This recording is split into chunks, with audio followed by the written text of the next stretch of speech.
फिर ठीक है शिवम, हमारा काम हो गया। अब बाकी का काम ना मैं कल करूंगी। नहीं चारू, थोड़ा सा ही तो काम बचा है। थोड़ी देर और साथ में बैठती, साथ में कर लेते। अभी तो कोई भी घर नहीं जा रहा है ना। अभी चलूंगा, मैं तुम्हें छोड़ दूंगा रास्ते से तुम्हारे घर। प्लीज थोड़ी देर और बैठो ना। ओहो, समझने की कोशिश करो। 6 बज जाएंगी, मुझे घर जाने में लेट हो जाएगी। और तुम कैसे छोड़ने चल सकते हो मुझे? अपने मोहल्ले वालों को, अपने घर वालों को क्या जवाब दूंगी मैं कि कौन हो तुम? हाँ नहीं तो तुम भी ना बिल्कुल नहीं समझते। मुझे घर जाना ही होगा वरना देर हो जाएगी। चलो चलती हूँ, बाय। प्लीज चारू सुनो ना, बिल्कुल नहीं दिल करता तुम्हें छोड़ने का। प्लीज चारू, कुछ देर और साथ में बैठते हैं ना। प्लीज, मैं तुम्हें घर छोड़ दूंगा। अच्छा, मैं तुम्हारे गली के सामने तक छोड़ दूंगा, फिर तुम घर चली जाना। प्लीज ना चारू, प्लीज। अगर इतना ही दिल कर रहा है ना मेरे साथ रहने का, मुझे अपने साथ रखने का, तो फिर अपनी माँ से बात क्यों नहीं करते? अपनी माँ से बात करो और मेरे घर रिश्ता भेजो। तब फिर मैं तुम्हारे घर आ जाऊंगी हमेशा के लिए तुम्हारे साथ रहने। अरे ले मेरे बाबू का चेहरा क्यों उतर गया? अब नहीं रोकना मुझे। अपनी माँ से इतना डरते क्यों हो तुम? और अगर इतना डरते रहोगे तो फिर हमारे बारे में बात कब करोगे और कैसे करोगे? फिर हम दोनों की ऐसी तरह ऑफिस में ही मिलते रहेंगे? हाँ। मैं तो कहती हूँ जल्द से जल्द अपनी माँ से बात करो, इससे पहले कि वो तुम्हारे लिए कोई दूसरी लड़की ढूंढने लगे। मैंने तो अपनी मम्मी पापा को बोल दिया है, वो तो खुश भी हैं, वो तो तुमसे मिलना ही चाहते हैं। बस तुम ही अपने हिस्से का काम कर दो, फिर हम दोनों एक दूसरे के साथ हमेशा के लिए रहेंगे। पर तब तक के लिए मुझे जाना ही होगा। माँ से अपनी ही शादी के बारे में कैसे बात करूं? क्या कहूं? कुछ समझ नहीं आता। फिर चारू के माँ बाप भी तो उस पर प्रेशर बनाएंगे कुछ समय में शादी के लिए, तो मुझे तो माँ से बात करनी ही होगी। पर मैं कहूँ कैसे? माँ समझती ही नहीं है। माँ ने तो आज तक मुझसे कभी शादी की कोई बात ही नहीं की। सोच लो काकी, फिर इतना अच्छा रिश्ता आपको मिलेगा नहीं। इतनी अच्छी लड़की बता रही हूँ आपको, सुंदर, सुशील, पढ़ी लिखी सब है। नहीं, मुझे अभी अपने बेटे की शादी करवानी ही नहीं है। अभी उसे नौकरी मिले 3 साल ही तो हुआ है। अभी इन्वेस्ट करने दो उसे, पैसा इन्वेस्ट करे, बाद में शादी तो होती रहेगी। वैसे भी मेरे बेटे की उम्र ही अभी कितनी है? अभी तो वो छोटा है। धीरे धीरे उसे मैच्योर होने दो, धीरे धीरे शादी की जिम्मेदारी संभालने के लायक हो जाए तब करा देंगे शादी। अभी कोई शादी की जरूरत नहीं है। अभी जाओ तुम, और अभी कोई रिश्ता मत लाना। उम्र ही कितनी है? अरे 35 साल का हो गया है। अब क्या 40 साल में शादी करवाएंगी आप उसकी? अरे काकी, कब समझेंगी आप? इतना बढ़िया रिश्ता लेकर आई हूँ, पर आपकी बुद्धि पे ना गोबर ही भरा हुआ है। क्या कहूँ मैं आपको? ऐसा है ना, मैं ज्यादा किसी का बर्दाश्त नहीं करती। चलो जाओ यहाँ से। तुमसे कह दिया ना कि रिश्ता नहीं करवाना तो मतलब नहीं करवाना। ढूंढ लूंगी लड़की मैं 40 साल में भी, अब जब मेरा बेटा हो जाएगा तो। वैसे भी लड़के कभी बूढ़े नहीं होते, समझी तुम? जाओ, चले जाओ यहाँ से। अरे नमस्ते शकुंतला काकी, जो कंगन आपने बनवाने को बोले थे ना, वो कंगन मैं बनवा कर ले आया हूँ। लीजिए, देख लीजिए, आपके मन के अनुसार ही बने हैं ना। बढ़िया बढ़िया भारी भारी सोने के कंगन बनवाए हैं, और वो झुमके भी बनवा लाया हूँ, और वो पायल भी जो आप कह रही थी कि कहीं निमंत्रण में आपको देने हैं, वो सब भी बनवा लाया हूँ। यही हाल है इस बुढ़िया का, अपने बेटे की शादी नहीं करवाती। 35 से 40 साल का लड़का हुआ जा रहा है, पर उसकी कमाई से मोटे मोटे गहने बनवाती है। अपना जाकर रिश्तेदारी में चमक कर लोगों को दिखाती है कि मेरा लड़का नौकरी कर रहा है, मेरा लड़का कमा रहा है। जितना पैसा पा रहा है सब बुढ़िया के ऊपर ही जा रहा है। बुढ़िया को भी चिंता नहीं होती कि अरे मेरे लड़के की उम्र हो रही है, अब उसकी शादी करके उसका घर बसा दूं। सोचती है अभी जितना लूट पाऊं उतना लूटूं अपने बेटे से। क्या ही कहा जाए, आजकल की दुनिया में भी ऐसी माएँ होती हैं। ऊपर से हजारों हजारों का निमंत्रण करती है भैया। अगर लड़के की शादी हो गई, उसका परिवार बस गया, तो ये सब तो कर नहीं पाएगी ये। इसीलिए लड़के की शादी नहीं करवाती।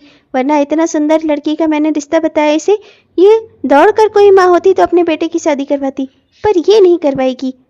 यहाँ रिश्ता लेकर आने से कोई फायदा नहीं है। यहाँ लाकर मैं 4-5 रिश्ते तंग आ चुकी हूँ। इस औरत को शादी करवानी ही नहीं है अपने बेटे की। बस यूं ही मोहल्ले में झूठ बोलती रहती है कि मुझे शादी करवानी है, कोई अच्छी लड़की नहीं मिल रही। 8-10 अच्छी लड़कियां तो मैं ही बता चुकी हूँ इसे। अब मेरे समझ में आ गया, ये अपने बेटे की शादी नहीं करवाने वाली। पर कोई बात नहीं, इतनी सारी लड़कियों का रिश्ता लेकर आई हूँ, मैं हार नहीं मानूंगी। ये लड़की वैसे भी बहुत सुंदर है, ऊपर से ऑफिस में काम भी करती है। इसका रिश्ता लेकर ना मैं शिवम की बुआ के पास जाऊंगी। अब वही है जो शिवम की शादी करवा सकती हैं। हाँ, अब मुझे यही करना होगा। हाँ लाओ, वो मोटे मोटे कंगन और झुमके, वो सब मैंने अपने लिए बनवाए हैं। अपनी बेटी को देने के लिए झुमके बनवाए हैं और अपने लिए कंगन बनवाए हैं। लाओ सब दिखाओ, और वो पायल दे देना। हाँ, उसे निमंत्रण में भेजना है एक जगह। बेटा मुझे तुमसे बहुत ज़रूरी बात करनी थी शिवम। वो तुम्हारी बहन है ना अंकिता, वो उसके ससुराल में कल कोई बहुत बड़ा फंक्शन है, तो मैं जाऊंगी वहीं खाना वाना खाने। बेटे के बर्थडे की पार्टी कर रही है, तो मैं सोच रही थी एक सोने की लॉकेट और सोने की चेन दे देते हैं बच्चे को, बड़ा होगा तो याद करेगा अपनी नानी को, है ना बेटा? अच्छा ख्याल है ना मेरा? बात तो सही है माँ, पर इस महीने की सैलरी में अभी पूरा महीना पड़ा हुआ है और ज़्यादा तो तनख्वाह भी नहीं रहती। 30-35 हजार में क्या ही काम हो जाएगा माँ। और फिर चैन मिलना मतलब लगभग कि 50 हजार का खर्चा हो जाएगा माँ। इतने सारे पैसे लग जाएंगे। मैं कह रहा था कि कुछ और खरीद लेते हैं। हाँ बेटा बोल दे कह रहे थे कि मैं फिजूल खर्ची करती हूँ, यही सब सुनना तो बाकी रह गया था। तेरे बाबूजी चले गए दुनिया से, मुझे छोड़ गए हैं ये सब कुछ सुनने के लिए। एक दिन मेरा बेटा ही बड़ा होकर मुझे आंख दिखाए, कहे कि माँ तुम फिजूल खर्ची करती हो। अरे अपने ऊपर कोई खर्चा नहीं किया, दिन रात तेरे पढ़ाई पर, तेरे कॉलेज की फीस में सब कुछ लगा दिया मैंने, और अब बड़ा होकर मेरा बेटा कह रहा है माँ आप फिजूल खर्ची करती हो। वाह बेटा वाह, अभी तो तेरी बीवी नहीं आई है, जब तेरी बीवी आ जाएगी तो अपने परिवार को लेकर अलग हो जाना अपनी माँ से, कह देना कि माँ आप फिजूल खर्ची करते हैं, मुझे आपके साथ नहीं रहना, अपने परिवार को लेकर अलग हो जाना। अभी तो तेरी बीवी आई नहीं है, अभी तो अकेले से ही अभी से इतनी बचत कर रहा है। वाह बेटा बहुत अच्छी बात है। शिवम के बाबूजी आज आपकी बहुत याद आ रही है। आपकी पेंशन मुझे कितनी गुजारा भर की मिलती है, बेटे को मेहनत करके पढ़ाया लिखाया था, सोचा था बड़ा हो गया अब नौकरी मिल गई इसे, अब अपनी ख्वाहिशें पूरी कर सकूंगी। अपनी बेटी को कुछ ले दे लेती हूँ तो उसमें भी इसको तकलीफ हो रही है, अभी तो इसकी बीवी नहीं आई है। अरे जब आ जाती तब दोनों मिलकर लड़ते तो अकेले ही मेरे हाथ पकड़ने लगा। बहुत अच्छी बात है बेटा, बहुत अच्छी बात है, आज तूने अपनी सच्चाई का आईना दिखा दिया अपनी माँ को। हे शिवम के बाबूजी मुझे भी लेते गए होते अपने साथ। माँ शांत हो जाइए माँ।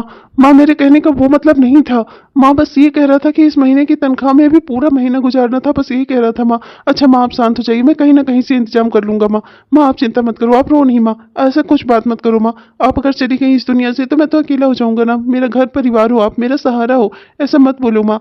बाबूजी तो मुझे छोड़कर चले गए, आप भी नहीं रहोगी तो मेरा परिवार नहीं रहेगा माँ। आप दोनों ही तो मेरा सब कुछ थे बाबूजी के जाने के बाद, अब आप ही तो मेरे लिए मेरा परिवार हो माँ। प्लीज़ माँ ऐसी कोई बातें मत करो माँ। माँ मुझसे गलती हो गई, माफ़ कर दो मुझे, आइंदा से कभी भी ऐसी कोई बात नहीं करूँगा माँ। अब माँ 50 हजार क्या, मैं आपको 80 हजार का इंतजाम करके दूंगा। मेरी मेरी मेरी रिस्पॉन्सिबिलिटी है माँ। माँ आप शांत हो जाइए। पहले मना कर दिया, अब दोबारा देने से ही क्या फायदा, रहने दे तू, तेरे पास बहुत खर्चे हैं, तेरे पास से पैसे नहीं उठेंगे अपनी बहन के लिए। एक तेरे बाबूजी थे जो होता था सब बनवा बनवा कर अपनी बहन को देते थे, तेरी बुआ जी ने मेरे आधे से ज्यादा गहने ले लिए, और तेरी दादी सास मरने से पहले सब कुछ अपनी बेटी को देकर गई, मुझे तो कुछ किसी ने दिया ही नहीं। ऊपर से मेरे पास जो पुराने एक आध गहने पड़े हैं ना, उसी में से कोई एक गहना बेचकर मैं अपनी बेटी और अपनी नाती के लिए कर दूंगी मैं सोने की चेन और लॉकेट। रहने दे तू देने को, तुझसे जब खुशी मन से दिया ही नहीं जा रहा है तो लेने से ही क्या फायदा। मेरे पास 2-4 जो गहने पड़े हैं ना, उन्हीं को बेचकर मैं अपना काम चला लूंगी, रहने दे तू। अच्छा माँ ठीक है, शांत हो जाओ माँ। माँ मैं पक्का कह रहा हूँ, मुझे कोई दुख नहीं है माँ। मैं इंतजाम करूंगा, मैं पार्ट टाइम कर लूंगा ऑफिस में, आप चिंता मत करो। ठीक है माँ, अपने आंसू पोंछ लो माँ। मैंने अभी गरम गरम नाश्ता बनाया है ना, मैं लेकर आया। शांत हो जाओ माँ। कितना रोना धोना पड़ा, कितनी एक्टिंग करनी पड़ी। अब बताओ तो जरा, अभी मैं ये ना कहती तो ये मुझे पैसे थोड़ी देता, 50 हजार के बदले में सिर्फ 30-40 देकर काम निपटा देता, और अब 80 मिलेंगे मुझे। खूब अच्छे से अपने बिटिया के लिए सामान पैक करके बंधवा कर ले जाऊंगी, उसकी ससुराल में उसकी नाकुची होगी।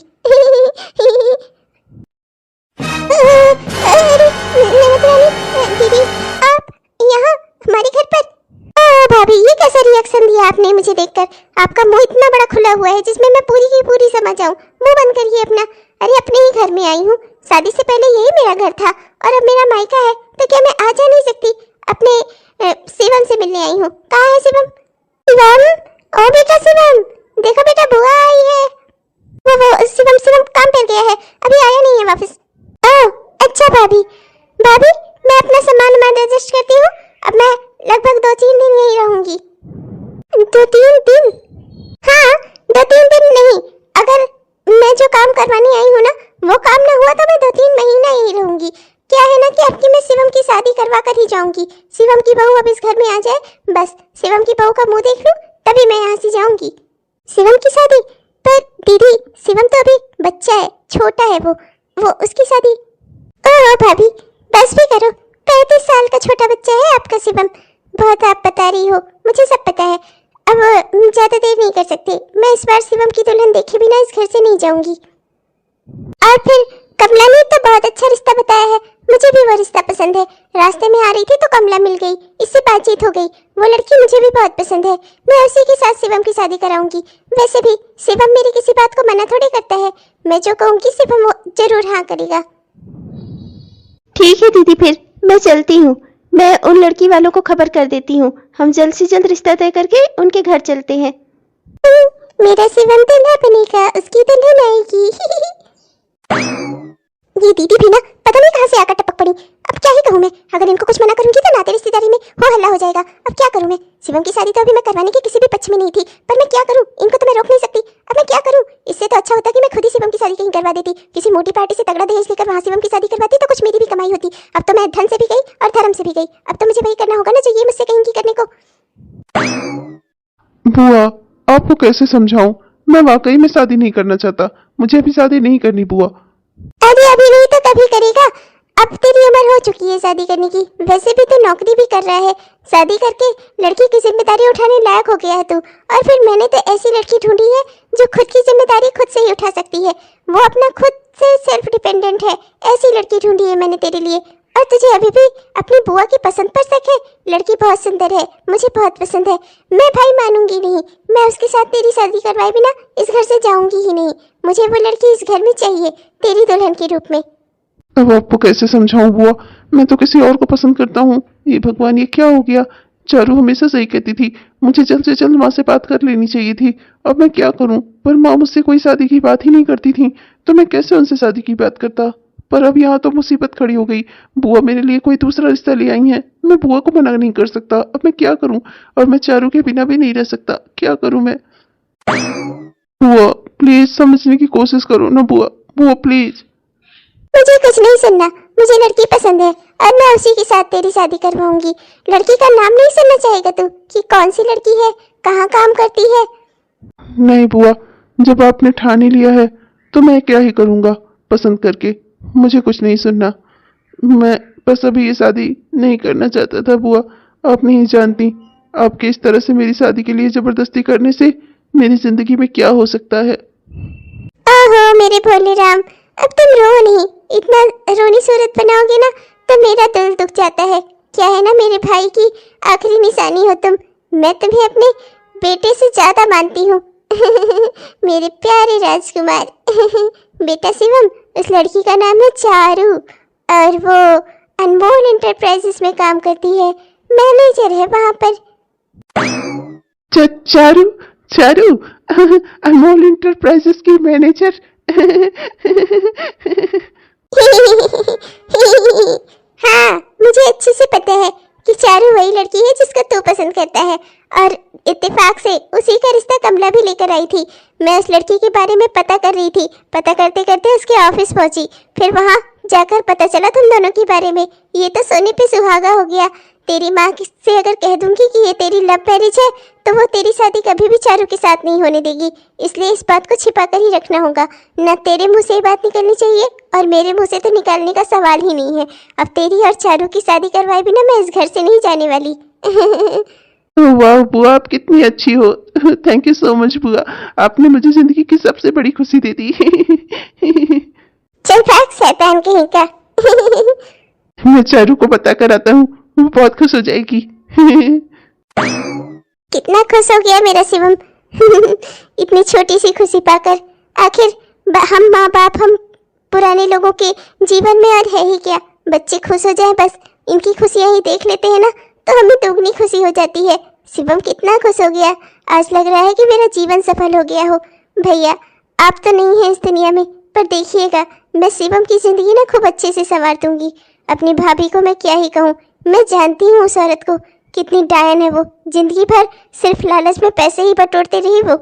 सारे गहने सब कुछ तो छीन लिया था मेरी माँ से, उसने सब कुछ छीन लिया था, पर मैंने आज तक कभी किसी चीज़ के लिए मुंह नहीं खोला। क्या है ना कि मुझे गहने और रुपए पैसे से कोई मतलब नहीं है। मैं बस ये चाहती हूँ कि रिश्ते नाते में संभले हुए रहें, रिश्ते नाते में लोग एक दूसरे से जुड़े रहें, सब में आपस में प्रेम व्यवहार रहे। पर अगर मैं इस घर में ना आती तो वो शिवम की शादी कभी न करवाती, और कभी करवाती भी तो अपने मन से कोई बेकार सी लड़की लेकर आती जिसका माँ बाप उसको ढेर सारा दहेज देते। मुझे पता है कि मेरी भाभी कितनी लालची है। 2 महीने बाद। नहीं बुआ जी, आपने तो हमारी शादी करवाई और 2 हफ्ते में ही आप हमारे घर से जा रही हैं। बिल्कुल भी अच्छा नहीं लग रहा है। आप अभी और रुकती, मुझे बहुत अच्छा लगता बुआ जी। हाँ बुआ, अभी आपको और रहना चाहिए था। आप बहुत जल्दी घर से जा रही हो, मुझे भी बिल्कुल अच्छा नहीं लग रहा है। हाँ अरे बेटा शिवम, इससे ज्यादा रुक जाऊंगी ना तो तुम्हारी मम्मी को बदहजमी हो जाएगी। देख नहीं रहे हो कैसे मुंह फुलाकर खड़ी है ना भाभी?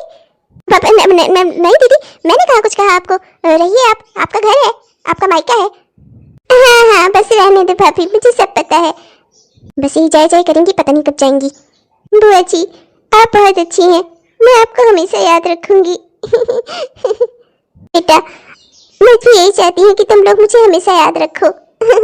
बेटा मुझे तुमसे कुछ और भी बात करनी थी। देखो बहू, मैंने तुम्हारी शादी तो करवा दी, इस घर में भी तुम्हें ले आई, पर इस घर में क्या क्या चल रहा है ना वो तुम धीरे धीरे समझोगी। बस बेटा तुमसे यही कहूंगी, धैर्य पूर्वक काम लेना, अपने घर परिवार को हमेशा बचा कर रखना, और कभी भी मेरी मदद की जरूरत हो ना तो तुम मुझे फोन करना, मैं तुरंत तुम्हारी मदद के लिए हाजिर हो जाऊंगी। कभी भी खुद को इस घर में अकेला मत समझना, ये समझना मैं हमेशा तुम्हारे साथ हूँ। ठीक है बेटा, अपने घर परिवार को संभाल कर रखना, अपने पति की हमेशा ख्याल रखना। ठीक है, चलती हूँ मैं। जी बुआ जी। बुआ जी के जाने के बाद घर कितना सोना सोना हो गया है ना। हाँ हाँ तो तभी चली गई होती बुआ जी के साथ, तो क्या रुक गई? ससुराल में आई है, शादी करके रह रही है, घर खाली खाली लग रहा है, महारानी को भीड़ चाहिए इस घर में। ये अचानक माँ जी को क्या हो गया? ऐसे कैसे बात कर रही हैं वो? तुम छोड़ो उनको, मेरी माँ का मूड ही ऐसा है, कभी खुश होती हैं, कभी अचानक से नाराज हो जाती हैं। तुम वो सब छोड़ो, आज शाम को तैयार रहना, हम लोग कहीं कैंडल लाइट डिनर पर चलेंगे। तुम्हें घर खाली खाली लग रहा है ना, तो तुम्हें चलो कहीं घुमा लाता हूँ, कहीं घुमाओगी तो तुम्हारा मूड फ्रेश हो जाएगा। मैं भी सोच रही थी 3-4 हफ्तों की लीव ली हुई है, लीव खत्म हो जाए इससे पहले थोड़ा एंजॉय कर लूँ, फिर लीव खत्म हो जाएगी तो मैं तुरंत ही ऑफिस ज्वाइन कर लूँगी। मैंने सोचा एक बार ऑफिस ज्वाइन कर लूँगी तब छुट्टी ले नहीं पाऊँगी। ये तो आपने मेरे दिल की बात कर दी। अब आप और मैं शाम को घूमने चलेंगे। मैं अच्छे से तैयार हो जाती हूँ।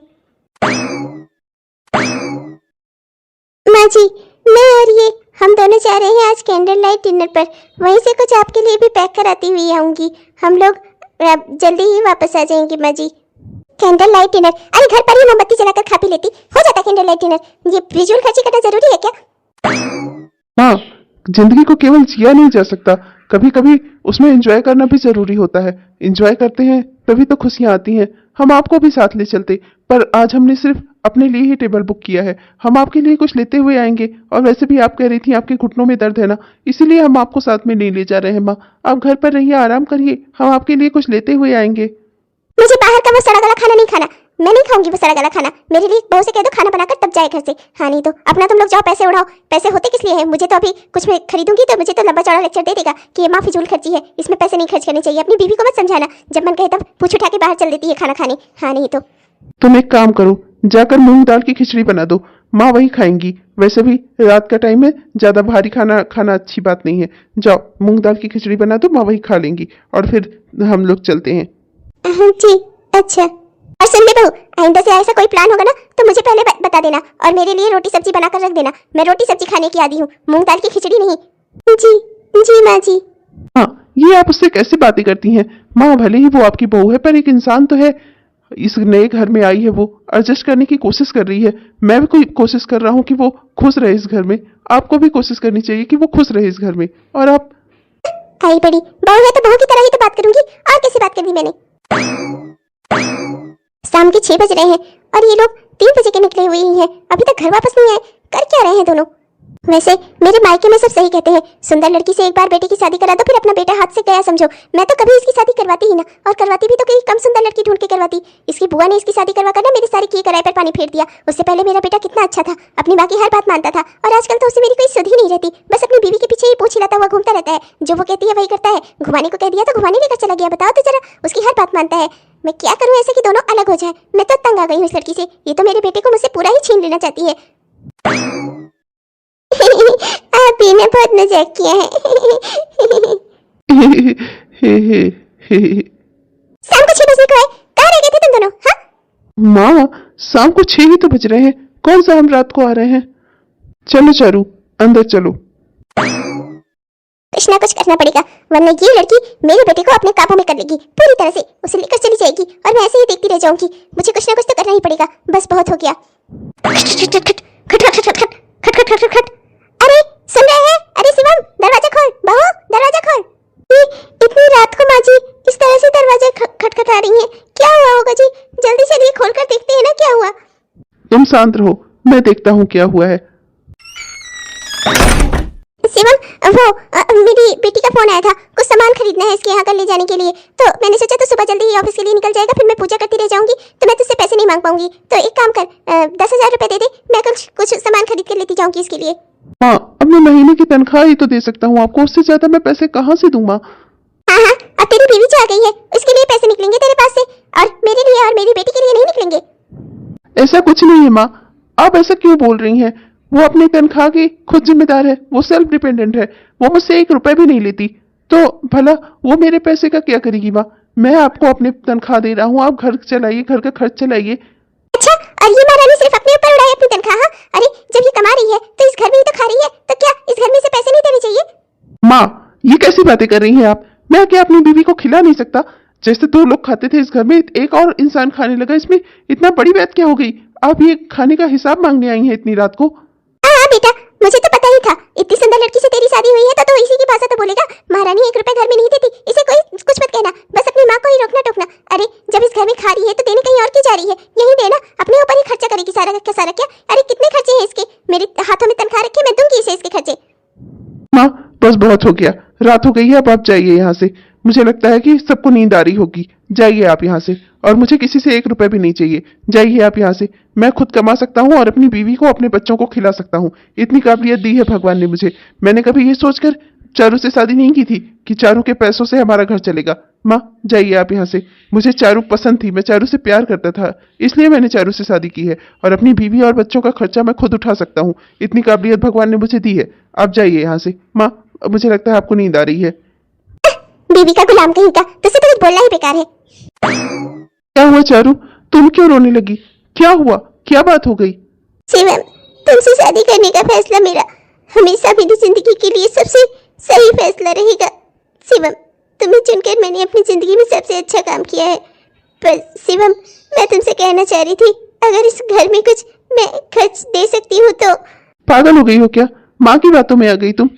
मैंने तुमसे कभी शादी ये सोचकर नहीं की थी कि तुम कमा रही हो तो तुम मेरे घर का खर्चा उठाओगी, या ये सोचकर की थी कि तुम सेल्फ डिपेंडेंट हो तो तुम अपने खाने खर्चे खुद दोगी।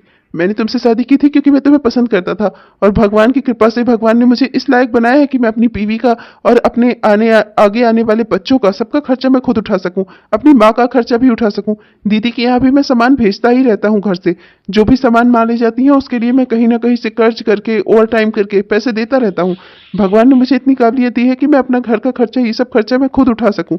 अपनी बीवी के पैसों पर चिंता रहूं, वो आदमी नहीं हूं मैं। मुझे अपनी बीवी से कुछ नहीं चाहिए, मैं उसका खर्चा खुद उठा सकता हूं। तुम सेल्फ डिपेंडेंट हो, कमा रही हो, ये मेरे लिए खुशी की बात है। मैं खुश हूं इस चीज से कि तुम्हें जहां जो खर्चा करना रहता है तुम खुद से कर लेती हो, तुम्हें किसी का मुंह नहीं देखना पड़ता, तुम मुझसे 1 रुपए नहीं ले रही हो। तो क्या अब मैं तुमसे अपने खाने पीने का, तुम्हारे खाने पीने का हिसाब लूंगा? मैं तुम्हारे खाने पीने के लिए तुमसे पैसे लूंगा तो तुम्हें ये अपना घर कैसे लगेगा? तुम तो इसे होटल समझोगी, है ना? मैं तुम्हारा पति हूँ और ये तुम्हारा ससुराल है, यहाँ तुम्हें सब कुछ मिलेगा और तुम्हें इसके लिए पैसे देने की जरूरत नहीं है। पैसे देकर रिश्तों में नहीं जिया जाता। मैं तुमसे 1 रुपए भी नहीं लूंगा और कभी नहीं, और आइंदा से मुझसे कभी ऐसी बातें करना भी मत, वरना मैं तुमसे नाराज हो जाऊंगा। सच में मैंने पिछले जन्म में मोती दान किए होंगे जो इस जन्म में मुझे आज जैसा पति मिला। चलो चारू, सो जाओ, तुम्हारे सर में दर्द हो जाएगा इतना रोगी तुम। चलो। माँ की नींद की कोई परवाह नहीं है और एक दूसरे को सुनाया जा रहा है। बस बहुत हो गया, ये लड़की मेरे बेटे को अपने काबू में कर लेगी, मुझे तो पहले से ही पता था। मेरे हाथ में एक दिन 1 रुपए भी नहीं रह जाएगा। पति की पेंशन के भरोसे ही छोड़ देगा मेरा बेटा मुझे सब पता है। अरे पति की पेंशन मिलती है तो उसे मैं रखूंगी ना अपने पास, मेरा जैसे मन करेगा वैसे खर्चा करूंगी। पर बेटे की तनख्वाह मैं रखूं तो बहू की तनख्वाह कहीं और क्यों जाए? वो भी मेरे ही पास आनी चाहिए थी। बहू नौकरी करे और मैं घर में मेरे पैसा ना दे, बस बहुत हो गया। और वैसे भी ये लड़की मेरे बेटे को अपने काबू में करती जा रही है, जो यूँ कहती है ना मेरा बेटा उसी में हाँ मिलाता है। बस बहुत हो गया, मैं अब और से बर्दाश्त नहीं कर सकती इस लड़की को। या तो ये मेरे घर से जाएगी या मैं इसे इसी घर में इसकी चिता जला दूंगी। देखो चारू, अपना ख्याल रखना। मैं तुम्हारे साथ रुकता घर में, पर जान रही हूँ ना ऑफिस में काम बहुत है, मेरा जाना जरूरी है। तुम्हारे लिए मैंने लीव एप्लीकेशन डाल दिया है। तुम्हें कल मैंने मना किया था ना कि रोगी तो तुम्हारे सर में दर्द होगा। अब देखो आज तुम्हारी तबीयत खराब हो गई ना, और चिंता मत करना, मैं ऑफिस में सबको संभाल लूंगा और मैं सबको बता भी दूंगा कि तुम्हारी तबीयत ठीक नहीं है। तुम 2-3 दिन बाद ऑफिस ज्वाइन कर लेना, ठीक है? और दिन भर माँ के साथ रहना, अपना ख्याल रखना और अपने रूम में बैठकर बाम वाम लगाकर आराम करना, ठीक है चारू? ठीक है, पर मैं सोच रही थी आप भी अगर छुट्टी ले लेते तो अच्छा होता। क्या बताऊं, ऑफिस में काम ही इस तरह का है, वरना तो मैं आज आपको जाने न देती।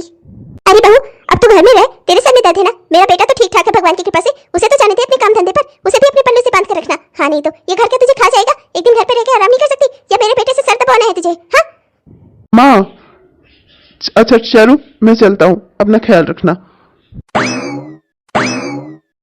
आज मौका सही लगा है, आज तो मैं इस लड़की को जिंदा ही नहीं छोड़ूंगी। ना रहेगा बांस ना बजेगी बांसुरी। इसे इस घर से निकालने की कोशिश में चाहे जितना कर लूं, पर मेरे बेटे की आंखों पे ना इसके प्यार की, इसकी सुंदरता की पट्टी बनी हुई है, वो इसे नहीं छोड़ेगा। एक दिन रोध होकर इसके लिए संतोष कर लेगा ना, वही बड़ी बात है। फिर मैं बनूंगी अपने बेटे के पूरे पैसे की मालकिन। हाँ, और अपने बेटे की जिंदगी पर सिर्फ मेरा ही हक होगा, मेरा ही अधिकार होगा। मैं उसकी शादी कराऊंगी किसी कम सुंदर लड़की से, जिसके पल्लू में बंद कर मेरा बेटा पूरी तरह से न रहे, मेरा बेटा मेरे पास भी रहे। इस लड़की ने तो मेरे बेटे को मुझसे पूरा का पूरा छीन ही लिया है।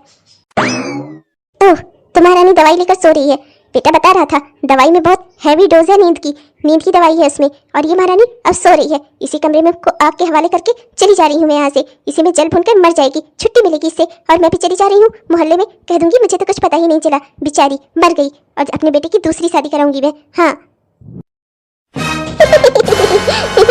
दवाई लेकर सोई हो ना, अब तुम सोई ही रहोगी।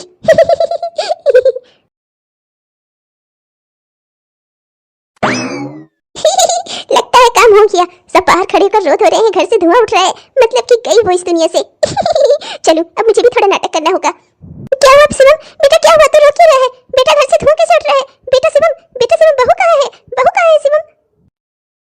भाभी, घर में बहू, बीमार बहू को अकेला छोड़कर, जब उसने नींद की दवाई खाई हुई थी, दवा खाकर वो आराम कर रही थी ना, तो आप कहाँ चली गई थी घर खाली छोड़कर? हाँ, कहाँ चली गई थी आप? मैं तो मोहल्ले में चली गई थी, पर हुआ क्या है कहाँ बहू? और ये घर में इससे इतना धुआं कैसे उठ रहा है? हुआ क्या है? ओह वाह, आपको नहीं पता कि क्या हुआ है? रुको, मैं आपको याद दिला देती हूँ कि इस घर से जाने से पहले आपने क्या किया था। ये लो, देखो अपने कारनामे, देखो अपनी आंखों से, क्या करके जा रही थी तुम? अभी भी कुछ कहना है या और कुछ दिखाऊं मैं तुम्हें, कोई और सबूत? बेटा शिवम, ये सब गलत है, ऐसा कुछ नहीं है शिवम। अच्छा भाभी, तो मतलब ये वीडियो झूठा है? हाँ, ये वीडियो झूठा है, तुम सच्ची हो? माँ, मैंने आपको ऐसा नहीं सोचा था माँ, मैंने कभी नहीं सोचा था सपने में भी कि आप ऐसा कर सकती हैं। आप किसी की जान ले सकती हैं माँ, आप इतनी निर्दयी हो सकती हैं, इतनी क्रूर। एक माँ होकर कैसे कर लिया आपने ऐसा? हाँ माँ, अपने ही बेटे की खुशियों से आपको इतनी जलन, इतनी नफरत थी मुझसे आपको। अरे आप मुझसे बता देती, मैं अपनी पत्नी को लेकर कहीं और चला जाता रहने। आपने मेरे साथ ऐसा क्यों किया माँ? शिवम, मैं वो बेटा, अब क्या करेगा? अब तो जो होना था हो गया ना, वो लड़की मर गई ना, मुझसे गलती हो गई बेटा, मैं जानबूझकर मैं ये आग नहीं लगा रही थी, वो तो गलती से। माफ करिएगा माँ जी, मैं मरी नहीं, मैं तो जिंदा हूँ। सही समय पर कमला दीदी ने आपको आग लगाता हुआ देखकर मोहल्ले वालों की सहायता से मेरी जान बचा ली, और मेरे घर को भी, जिस घर को आपने आग लगा दी, अपने ही घर को आग लगा दी आपने माँ जी। मुझसे आपको इतनी नफरत थी? मैं तो तुम्हें शुरू से ही जानती थी भाभी, एक नंबर की लालची औरत थी तुम। तुमने मेरी माँ को भी तड़पा तड़पा कर मारा है, बिना खाना पानी दिए तुमने मेरी माँ को मारा है। तुम्हें मैं अच्छे से जानती हूँ, सारे गहने सब कुछ मेरी माँ का छीन लिया तुमने, और उसके बाद उन्हें खाना तक नहीं खाने को देती थी। तुम्हारे सारे अवगुण देखकर भी मैंने सब कुछ बर्दाश्त किया, हमेशा ये सोचकर कि मेरे भाई की आखिरी निशानी शिवम है तुम्हारे पास। मैं शिवम को हमेशा अपनी आंखों के सामने रखना चाहती थी, इसलिए मैंने तुम्हें कभी कुछ नहीं कहा। इसका मतलब ये नहीं है कि तुम्हारी सच्चाई से मैं वाकिफ नहीं हूँ। तुम एक नंबर की लालची औरत हो। मुझे बस इस बात का जरा भी इल्म नहीं था कि तुम खुद के बेटे के साथ ही ऐसा करोगी। खुद के बेटे की खुशियों को आग लगाते समय तुम्हें जरा सा भी डर न लगा? चलिए, कौन है जो अपनी बहू को मारने की कोशिश कर रही है? कौन है वो बुढ़िया? चलो इधर चलो, चलो अब जेल चलो, तुम जेल में चक्के पीछे चलकर। मुझे माफ कर दे बेटा, मुझसे गलती हो गई, पर मुझे जेल में भेज, मैं तेरी माँ हूँ। आप मेरी कोई नहीं है माँ, आपको पता है माँ, मैं ऑफिस से घर आने वाला था एक खुशखबरी के साथ कि आप दादी बनने वाली हैं, पर घर आकर मुझे पता चला आपने तो मेरी खुशियों को ही आग लगा दी थी। मेरी पत्नी के साथ मेरा बच्चा भी जलकर उसी आग में खत्म हो जाता माँ, मेरी जिंदगी की सारी खुशियां खत्म हो जाती, तब सुख से रह लेती आप। अपने ही बेटे के साथ ऐसा करते हुए आपको जरा से भी शर्म नहीं आई? मैं आपको कभी माफ नहीं करूंगा माँ। आपने मेरे बच्चे की, मेरे होने वाले बच्चे की और मेरी बीवी की, दोनों की जान खतरे में डाली थी। आपको मैं कभी माफ नहीं करूंगा माँ। आप जाइए, आप अपने किए की सजा भुगतिए, और मैं चाहता हूँ कि आप अपने किए की सजा भुगतें, जिससे आज के बाद कोई भी माँ ये करने से पहले ना कांप जाए। और माँ, मैं आपको यकीन दिलाता हूँ, जब तक आप जेल से वापस लौटेंगी ना, मैं ये घर पूरी तरह से खाली कर चुका हूँगा। मैं अब कभी जिंदगी में आपको अपनी शक्ल भी नहीं दिखाऊंगा माँ। आपकी जिंदगी में सिर्फ पैसा चाहिए था ना आपको, आप आना, आपको पैसा भरपूर मिलेगा, पर इंसान नहीं मिलेंगे इस घर में। आपको शासन करने की आदत है ना, करना शासन। इस घर में कोई रहेगा ही नहीं। इन दीवारों के ऊपर शासन करना, पेड़ पौधों के ऊपर शासन करना, करना आप शासन। मैं इस घर में आपको कभी नहीं मिलूंगा, और मैं अपने बच्चे को, अपने होने वाले बच्चे को और अपनी बीवी को आपको कभी नहीं मिलने दूंगा माँ। जाइए आप। चलो बुढ़िया, चलो चलकर जेल में चक्की पीसो। अब बहुत पैसा पैसा करती हो ना तुम। जैसी बुढ़ियाओं से ना मुझे बहुत गुस्सा लगती है। एक और करवार में टांग लटकाई रहेंगी, दूसरी ओर पैसा पैसा करती रहेंगी। अपनी बहू पर शासन करेंगी, अपने बेटे को अपने काबू में करना चाहेंगी। तुम जैसी बुढ़िया ना खतरनाक होती हैं। चलो तुम जेल में चलो, तुम्हें अच्छे से सबक सिखाती हूँ मैं। बेटा क्या करोगे, मैं जानती हूँ तुम्हारी माँ थी इसलिए तुम्हें दुख हो रहा है, पर उसे उसके किए की सजा मिलना बहुत जरूरी था बेटा। इसलिए जब कोई गलती करे ना तो वो कानून का दोषी होता है, और कानून तोड़ने वाले को कानून ही सजा देता है। इसलिए तुम कुछ नहीं कर सकते बेटा, हमें ये सब कुछ झेलना ही होगा। मेरे घर के दरवाजे तुम लोगों के लिए हमेशा खुले हैं, जब भी चाहो तुम लोग आ सकते हो वहाँ पर। वैसे भी बेटा शिवम, मैंने तुम्हें कभी भी अपने बेटे से कम नहीं समझा है। अब तुम दोनों एक दूसरे का ख्याल रखना और अपनी बुआ के हमेशा संपर्क में रहना, और हमेशा मुझसे जब भी कुछ चाहिए हो ना, हमेशा खुलकर मुझसे बात करना। मेरे घर के, मेरे दिल के सारे दरवाजे तुम लोगों के लिए हमेशा खुले हैं। तुम दोनों मेरे बच्चे हो बच्चों।